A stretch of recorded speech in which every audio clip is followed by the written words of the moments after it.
Bharatiya Janata party में पिछले कुछ वर्षों से या कुछ दिनों से एक संगठन पर्व चल रहा था, जिसमें कई तरह के जो है स्तरों पर जो है अध्यक्ष और दूसरे जो है दायित्वों का जो है चयन हुआ था, मनोनयन हुआ था।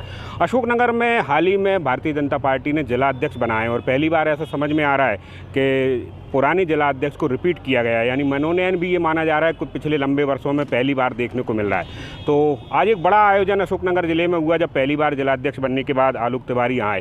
तो आलोक जी हमारे बीच में हैं, तो पहले तो आपको पुनः जिला अध्यक्ष बनने की खूब सारी बधाई और शुभकामनाएं। बहुत आभार, बहुत धन्यवाद आपका। ठीक है। और बीजेपी के एक सामान्य से कार्यकर्ता का एक के बाद 2 बार विधायक जिला अध्यक्ष बन पाना कितनी बड़ी घटना के रूप में देखते हैं आप, ये बताइए पहले। देखिए, कार्यकर्ता के लिए दायित्व मिलना ये बड़ी सहज घटना मैं समझता हूँ।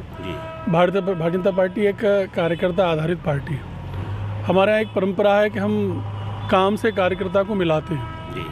तो इसी क्रम में हमारा जो संगठन पर्व चल रहा था 2024, उसमें 13 जनवरी के दिन ये घोषित किया गया, निर्वाचित किया गया कि मुझे इस दायित्व को दोबारा स्वीकार करना है और इस दायित्व के निर्वहन के लिए काम करना है। तो मैंने इसको सहज स्वीकार किया। एक जिला बनने के बाद 2003 के बाद बहुत कम ऐसा हुआ है कि कुछ लोगों ने बड़े कार्यकाल तो किए हैं, मगर एक कार्यकाल के तुरंत बाद दूसरा कार्यकाल एक मनोनयन के तौर पर होना पहली घटना के तौर पर देखा जा रहा है। तो ये एक नई परंपरा है और आप इसके पहले जो है साक्षी बने हैं। जी है ऐसे कि कार्यकाल अधिक हुए, लेकिन मेरा पहला मनोनयन था जी। ये मेरा निर्वाचन है। पहले मैंने दूसरे अध्यक्ष जी का कार्यकाल पूरा किया, इस बार मेरा इस निर्वाचन में की प्रक्रिया से आगे आए। चलिए, आज पहली बार जब अशोकनगर जिला मुख्यालय पर आया तो एक बड़ा जश्न भी हुआ। जिला अध्यक्ष को लेकर बीजेपी के कार्यकर्ताओं ने अपना उत्साह दिखाया, तो कैसा लग रहा था ये पूरा सब कुछ देखना? भारतीय जनता पार्टी अपने कार्यकर्ता का सम्मान का बहुत ध्यान रखती है जी। आपने देखा होगा विगत दिनों जब हमने बूथ अध्यक्ष के निर्वाचन किए थे, पूरे जिले में 778 बूथ अध्यक्ष हमने चुने थे। पूरे प्रदेश में 65,000 से अधिक बूथ अध्यक्ष हमने चुने थे। तो उसमें हमने हाथी पे, घोड़े पे, बग्गी में बिठा के अपने बूथ अध्यक्षों को उनका एक निर्वाचन के उपरांत उनकी पूरी प्रक्रिया हुई थी। इस सब का ध्येय ये है कि कार्यकर्ता के आत्मविश्वास को मजबूत करना और समाज में उसको सम्मान मिले, समाज उसको जाने, उसकी पहचान बने, इसके लिए हम काम करते हैं। आज निश्चित रूप से मेरे मन पर बहुत वजन, बहुत बोझ बढ़ा है।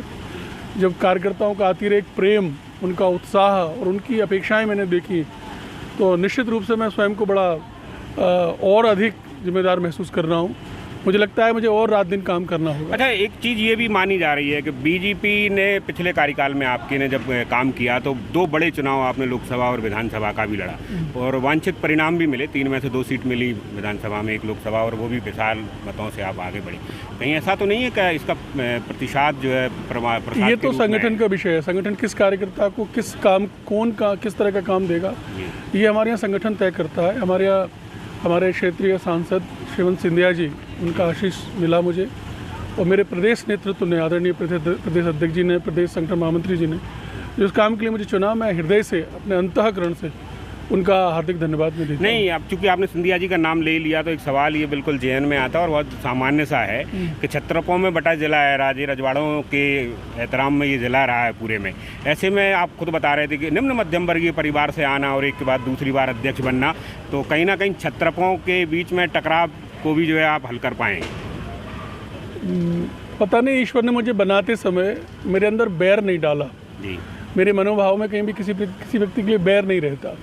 तो मैं अपने काम को बड़ी शिद्दत से, लगन से करने की कोशिश करता हूँ, और कितना कर पाया नहीं कर पाया ये अलग विषय है। लेकिन मैं बड़ा सौभाग्यशाली समझता हूँ कि मेरा समूचा नेतृत्व मेरे प्रति आशीष रखता है, स्नेह रखता है। अच्छा, बीच में कई बार जब ये पूरा संगठन पर्व चल रहा था तो बहुत सारे नाम तैर रहे थे, सोशल मीडिया पर भी थे, दूसरी जगह पे ही थे, तो बहुत सारे नाम कुछ छत्रपों के साथ आ रहे थे कि फला नेता अपने तरफ से नाम बढ़ा रहा है, ढिकाने नेता आपके तरफ से। तो उस तरह जो चीज़ें हो रही थी तब क्या दिमाग में चल रहा था? कुछ नहीं, मैं नहीं समझता। ये थोड़ा सा मैं आपके प्रति आदर भाव व्यक्त करता हूँ, लेकिन ये मीडिया का कुछ ज़्यादा था जी। कहीं ना कहीं कुछ गॉसिप तो चाहिए अपन को अपना विषय चलाने के लिए जी।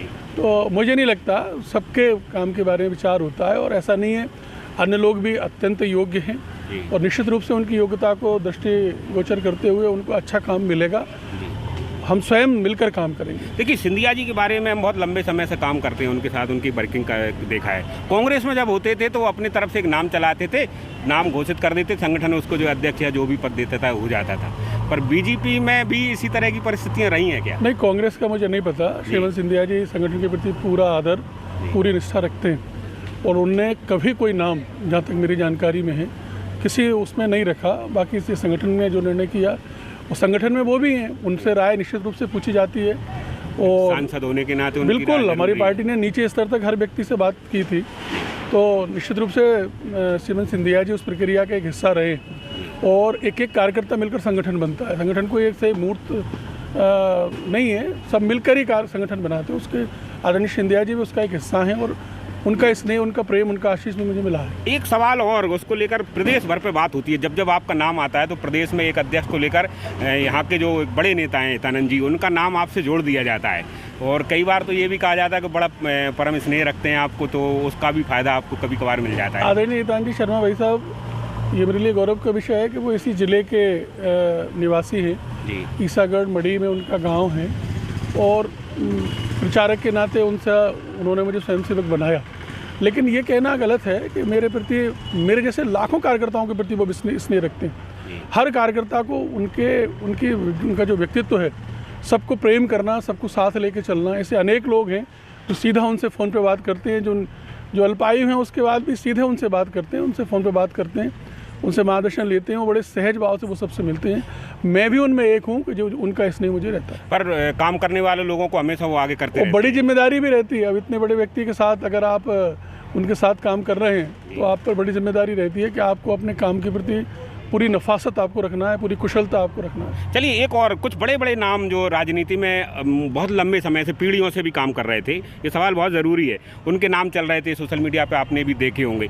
ऐसे में जब उनके नाम नहीं हो पाया आपको, तो कौन से 2-3 कारण आपको लगता है कि आपके चयन में या मनोनयन में वो बहुत महत्वपूर्ण है? उनके आगे ये मेरा विषय ही नहीं है, ये विषय संगठन का है। संगठन ने किस कार्यकर्ता को क्या काम देना है, ये संगठन तय करेगा, ये मेरा विषय नहीं। चलिए, तो प्राथमिकताएं बता दीजिए। पहले कार्यकाल में चुनाव आपके सर पर था, इस बार की प्राथमिकताएं चुनाव नहीं है। मेरी प्राथमिकताएं भारतीय जनता पार्टी को हर बूथ पर मजबूत करना पहले था और आज भी जी। उसके लिए लगातार भाजपा का विस्तार हो। भाजपा, जैसे हम कहते हैं, सबका साथ, सबका विकास, सबका विश्वास, इस ध्येय वाक्य के साथ हम चलें।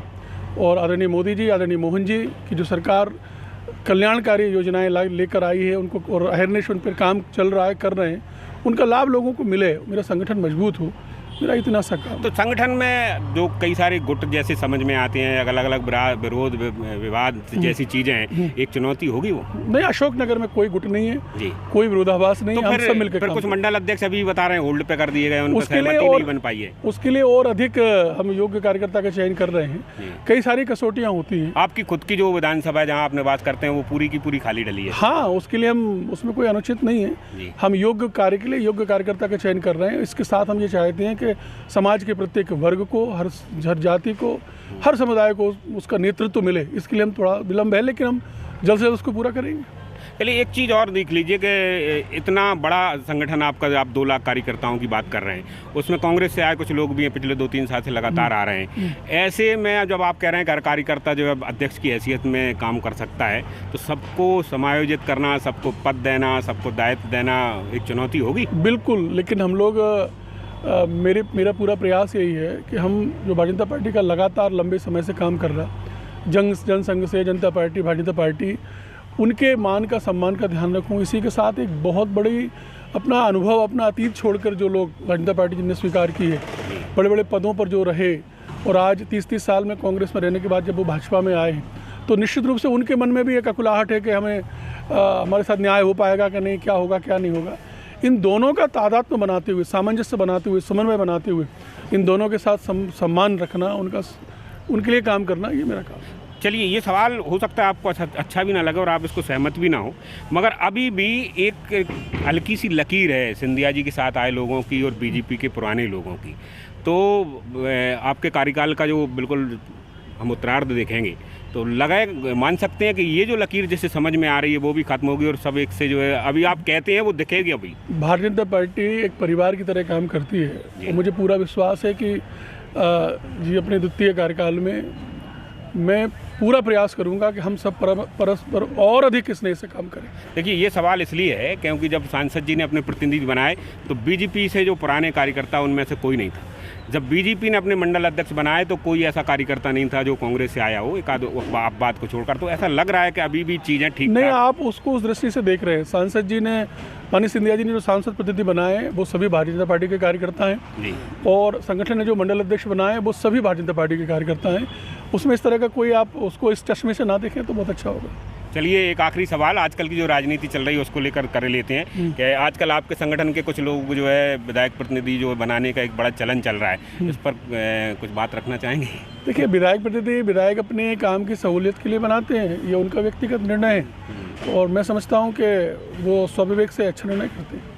बहुत बहुत धन्यवाद आपको, बहुत और आपके लिए बहुत सारी शुभकामनाएं। उम्मीद है कि एक अच्छे वक्ता और अच्छे कार्यकर्ता के रूप में बीजेपी को आपके द्वारा एक बड़ा मुकाम इस दौरान आपका बहुत आभार, बहुत धन्यवाद।